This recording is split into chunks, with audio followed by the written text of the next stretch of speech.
I'm gonna take your money away, bro. I'm not betting. You ain't gonna take nothing. Nah. You ain't gonna take nothing.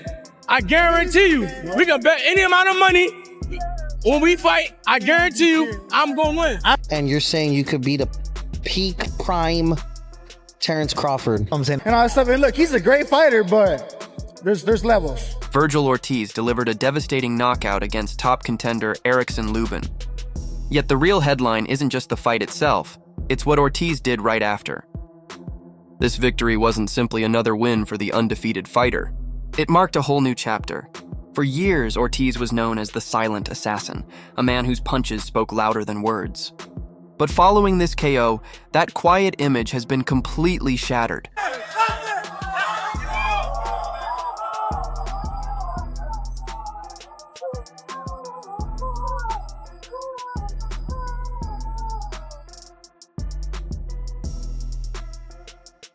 After the fight, Ortiz grabbed the microphone and made a statement with the whole boxing world watching. This matchup with Lubin was meant to be a tense 50-50 battle. Lubin is a proven threat, having only lost twice, both times to world champions. But Ortiz didn't just come out on top. He dismantled Lubin step by step, showing that the health setbacks and rhabdomyolysis that once threatened his career are firmly behind him. He's no longer just a hard-hitting prospect. He's a fully recovered, calculated predator who just took out one of the division's toughest challengers. This victory wasn't about moving up the rankings. It was about showing that he's already at the pinnacle. So what I do best, just box. I mean, that's it. I'm patient. People think I'm just a come forward fighter. Yeah, I'm a come forward fighter. I love to fight. That's why I'm in boxing. But to be a boxer, you have to be smart too. So I can be smart when I want to. He was already out before I knew it. You know, you fought now 3 really top guys at 154 pounds. Do you feel like you're peaking as a fighter? This is definitely my prime right now, and I'm only gonna get better from here. With his opponent defeated and all eyes on him, Ortiz stepped up to the post-fight press conference. Normally, this is where fighters stick to polite thank yous and safe answers about the future, but Ortiz took a bolder route. When asked about his next move, he didn't hedge or play it safe. Instead, he laid out a challenge. Looking directly into the cameras, he called out 3 of the biggest names in the division, making it clear there's no fear or hesitation. He declared, "I'm ready to face the best. Whoever it is, Boots, Spence, Crawford, I'm coming for them." I mean, look, I'm here to fight the best. I don't care who it is. It can be Boots next, it can be Spence next, it could be Crawford next, if he's still willing to do it. Because, you know, that's a fight that I've been calling for a while. I think that's a great fight to make happen still. Man, and we're just gonna keep doing what I do best. And that's just being me. This is a whole new Vergil Ortiz. Gone is the quiet fighter who let his fists do the talking. He's now boldly claiming his spot at the top. His challenge wasn't random. His first target, Jaron Boots Ennis, was in the building, witnessing every moment firsthand. I think Lubin was like out. I mean, it was good stoppage. It was good stoppage. Did you expect that type of performance from Ortiz to knock out Lubin that early? A lot of people were saying it's going to finish. It was going to go past 10. Did you think it was going to go by the second round? Would you have like I said before, Lubin can't be fighter. You know, I thought it was going to go a little longer, but you know, he got the job done.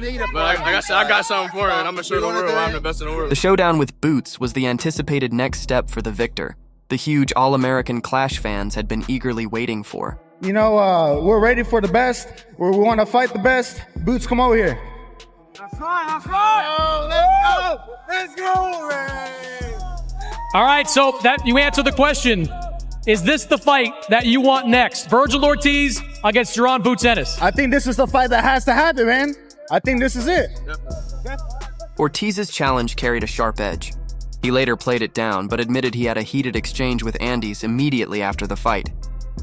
Even before any contract is signed, the rivalry between these two undefeated heavy hitters is already simmering, and the mind games have clearly begun. I feel that, look, when Boots Ennis knocks somebody out in the first round, it's against a top 30 guy. When Vergil Ortiz knocks somebody out in the second round, it's against a top 5 in the world guy. That's the difference. That's the discrepancy there. it's like it's night and day. It's boys and men. It's just a whole different ball game. Boots, be careful, brother. This has quickly become one of the most personal and urgent rivalries in boxing. But the drama isn't just inside the ring. There's a bigger story unfolding behind the scenes. While Ortiz was issuing his challenge, his promoter Oscar De La Hoya was stirring the pot. De La Hoya went public, expressing doubt that a fight with Boots would even happen. He revealed that he had warned Eddie Hearn and Boots against watching the Lubin fight live, saying, "You're going to be intimidated by what you see." I'm actually skeptical because, and I told Eddie and Boots, do not come and watch Vergil live because you're going to be afraid of what you see. So we'll see. I mean, I'm going to sit down with Eddie Hearn, and we obviously have the upper hand because he's the better man, and see if we can come to terms, which I'm sure we will. But I told these guys, don't be there live because this guy's a monster. And you're going to be afraid, and you're going to probably want to take another tune-up fight. But hopefully that's not the case. Hopefully Eddie Hearn calls us, Boots promoter, and we can come to favorable terms for Vergil and get him what he wants, and we will make the super fight happen. That's the bottom line. I like promoting huge fights. I love promoting great fighters. And, you know. De La Hoya is now drawing a clear line, insisting that Vergil Ortiz is the man and that they hold the upper hand in any deal. He's pushing for favorable terms and isn't hiding it. This is where the high-stakes chess game begins, showing that he's serious. De La Hoya even revealed a backup plan, issuing a public warning to the Ennis camp. If the negotiations don't meet their standards, they're ready to move on. And who's on deck? De La Hoya has already hinted at his alternatives, Errol Spence Jr. and Sebastian Fondor, using two of the sport's biggest names as bargaining power. Nobody expected a second round knockout. Was it second or first? Second? Nobody expected that because Lubin is that good. I was expecting a full-blown back-and-forth fight that I did not expect a knockout like that, and I'm sure Boots didn't expect something like that either. So that's why I told Eddie Hearn, man, you guys stay home because if you watch him in person, he's a dangerous guy. When you see him up close, the punches and the snap, but you know, we'll see. I mean, we'll see what happens. Who are 5 fighters that you would like to fight coming up? So we got Tim Tszyu, we got Crawford, Spence, or I guess you can say the winner of Spence or Fundora. Charlo's is a good one. Who else we got at 54? You want to fight Terence Crawford right now? I would love to fight him, man. I think he's like probably the #1 pound for pound fighter right now. Do you think he's out of his peak? No. Or is he in his peak now? I think he's in his peak. And you're saying you could beat a peak prime Terence Crawford? I'm saying I believe that I can. I respect it 100%. I believe that I can. No, I respect him as a fighter, though. That's the thing. When I want to fight people, it doesn't mean that, oh, I don't like you. Like, let's get it on. It's more like I respect your skills, and I want to see if I can beat you.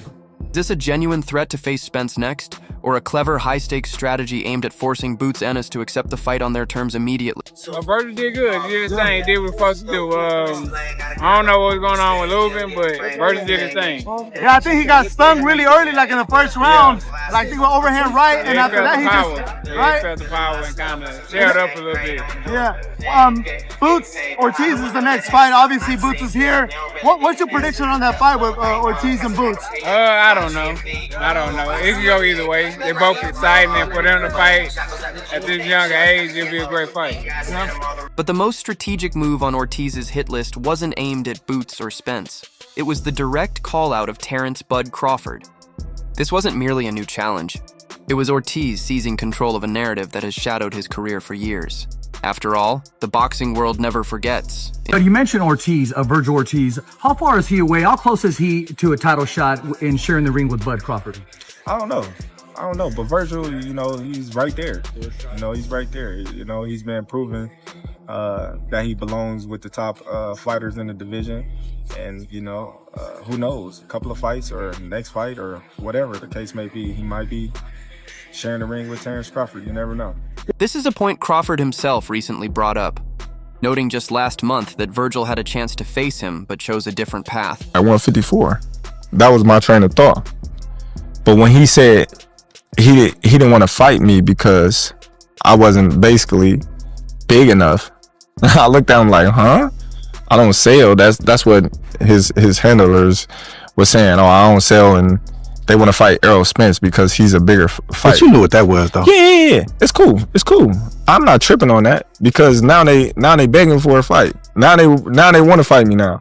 I don't sell, so there's no need for you to even mention my name no more.